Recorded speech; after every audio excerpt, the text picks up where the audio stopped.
সরকার। তাহলে ইনি কি ঠিক করছে না অন্যায় করছে? জোরে বলুন। হ্যাঁ, আর রাজ্য সরকারের সঙ্গে কিছু মুনাফেক মুসলমানরা এখন সাথ দিয়ে হই হই করছে। কি দিচ্ছে না দেয়নি? এই মুনাফেক মুসলমানগুলোকে চিনুন। এরা সুযোগ পেলে টুক করে লাভ মেরে বলবে ইসলাম ছেড়ে দিলাম। কি বলবে? ইসলাম ছেড়ে দিলাম। আপনি হয়তো আমার কথা ভাবতে পাচ্ছেন না, কিন্তু আমরা ইতিহাস পড়া ছাত্র, আমি জানি না আমার কথা আমার যুব সমাজ নিতে পারছে কিনা, কিন্তু আমার ডিউটি আছে। আল্লাহ আমাকে ডিউটি দিয়েছে। উম্মতে মুহাম্মাদিকে বুঝাবার জন্য নবীর মেম্বারে উঠেছি। তাই উম্মতে মুহাম্মাদিকে বলে যাচ্ছি, খুব কঠিন পরিস্থিতি আসছে। লুহা না হলে লুহা কাটা যায় না। জালিমদের মোকাবেলা করতে গেলে জালিমরা যে পাওয়ারে করছে ওই পাওয়ারকে দখল করতে হবে।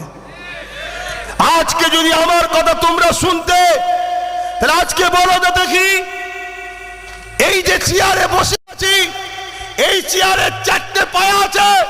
যদি একটা পায়া আমাদের হাতে থাকতো, তাহলে আমার রাজ্য সরকার কি বলতে পারতো দিল্লি চলে যাও? ধরুন উনি বসে আছে, কিন্তু উনার 4টে পায়ের মধ্যে একটা পায়া আমাদের হাতে আছে। ওনার ক্ষমতা ছিল তখন এ কথা বলার যে দিল্লি চলে যাও, কেন উনি জানে আমার